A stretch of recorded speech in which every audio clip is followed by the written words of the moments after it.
Bananas and eggplant emojis do not depict food, the forensic conclusion into Judge Mbenenge's text messages. The court battle over employment targets that the DA says would negatively hit jobs. And celebrating black style and dandyism during the A-list Met Gala in New York. Hello, I'm Jane Dutton. EWN, in touch, in tune, and independent. The Democratic Alliance has argued that employment targets set by the Labour Minister could result in employers having to fire employees who don't meet the quotas that have been set. The party is today arguing in the North Gauteng High Court that the section of the Act that gives the Minister the powers to set numerical targets that don't align with provincial demographics or industry-specific needs is unconstitutional. While the case has been brewing for 2 years, recently published sectoral targets have added more fuel to fire, with the DA saying these differ substantially from original targets published for public comment. The DA has told the court that taking away the autonomy businesses have under the current Act to design their own employment equity plans will be erased by the Employment Minister's race-based sectoral targets that will, under the amended Act, have to apply to all employers of more than 50 staff and across all sectors. Those who don't comply face a hefty fine, starting at 1.5 million rand, or 2% of their turnover, and won't be allowed to do business with the state. Advocate Ismail Jamie has told the court the targets set by the minister under Section 15A of the amended Act are blunt, rigid, and deeply intrusive. That is not constitutional, primarily because of the effect it has on the dignity of those affected by the imposition of those credits. The DA is asking the court to declare at least this section of the amended Act, which is not yet in force, unconstitutional and invalid. Lindsay Dentlinger, Eyewitness News. Forensic and legal linguist Zakira Dokrat has testified that Eastern Cape Judge President Selby Mbenenge sent emojis with sexual connotations to High Court Secretary Andiswa Mengo. In 2021, the senior judge sent Mengo an emoji of a half-peeled banana. Dokrat says this was not representative of a fruit and instead was intended to depict a man's private parts. Dokrat is testifying before the Judicial Conduct Tribunal, investigating allegations of sexual harassment against Mbenenge after Mengo accused him of making unwanted sexual advances towards her between 2021 and 2022.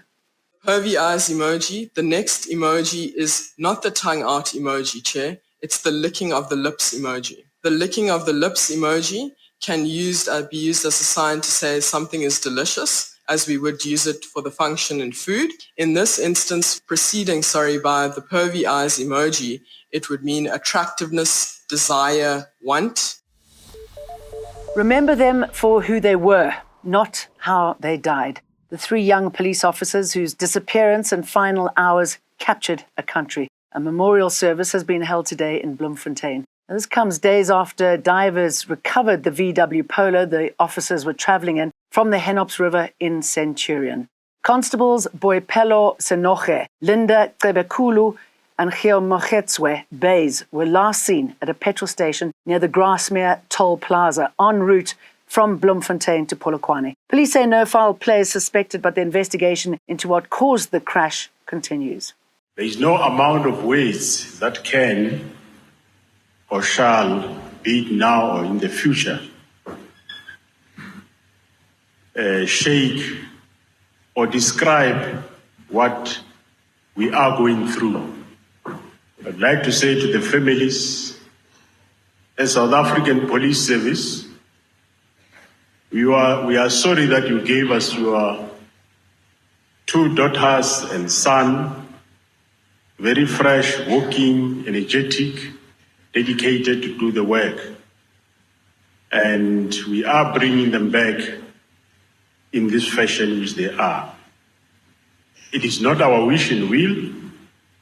However, it is those untimely incidents that sometimes go along.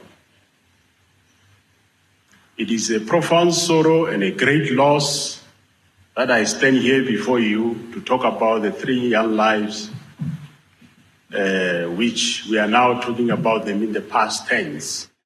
High emotion in George too. 1 year since a building collapsed, killing 34 people, and yet no one has been arrested. No, we didn't receive anything. I want justice to be served. That's all I want. Because every time when I look at the scars, I think back then. I think underground. I can't even remember the other day I was at the mall in Neisner. We went on the basement. It was like I was still not in that building. I don't know when is it going to come out of my mind. I don't know how am I going to heal. I don't know. The Constitutional Court has confirmed the declaration of constitutional invalidity for parts of the Citizenship Act. The section stipulates that South Africans lose their citizenship after voluntarily acquiring the nationality of another country. The DA approached the Apex Court for confirming following an order of the Supreme Court of Appeal that declared the section unconstitutional and invalid.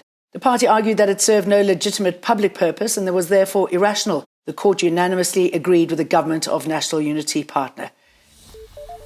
Infrastructure backlogs in Johannesburg remain a major concern for the DA as the party criticises the city's slow pace of development. With the Metro's Mayor Dada Morero set to deliver his State of the City address tomorrow, the DA has been delivering its alternative address today. Last year, Morero announced that about 200 billion rand would be required to repair the city's deteriorating infrastructure.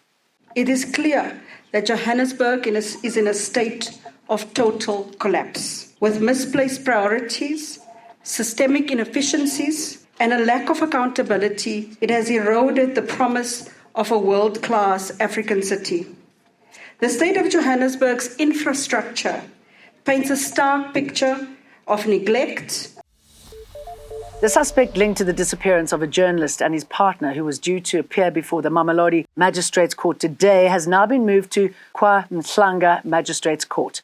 Earlier today, Mamelodi Magistrates Court faced power outages which caused delays to the hearing of cases. Police arrested 4 suspects in connection with the disappearance of Aseri Ndlovu and his partner Zodwa Mdluli. It's been 77 days since Ndlovu and his partner were last seen leaving his place of work at Capital Live SA in Mamelodi. A missing persons case was initially opened before police arrested the 4 suspects who have now been charged with hijacking and kidnapping. The Department of Basic Education is claiming a major milestone after eradicating all schools built with inadequate material like mud and asbestos. But Minister Saviwe Gwarube says they still need 32 billion rand to build additional classrooms as overcrowding continued to pose a major challenge. We have eradicated schools built from entirely inappropriate materials such as mud, asbestos and plank. But I want to quickly hasten to add here that yes, we have accelerated schools that have been built entirely of these, so essentially mud schools in their entirety. Beautiful people in beautiful clothes with a lot of money. The Met Gala evening dazzled as always. Its aim is to raise funds for the Metropolitan Museum of Art in New York City. This year's theme was Superfine, tailoring black style, highlighting the rich history of black dandyism and a celebration of the resistance and pride of standing out. We saw exotic outfits and Rihanna's baby bump too. We'll leave you with those images. We'll see you for more again tomorrow. EWN, in touch, in tune, and independent.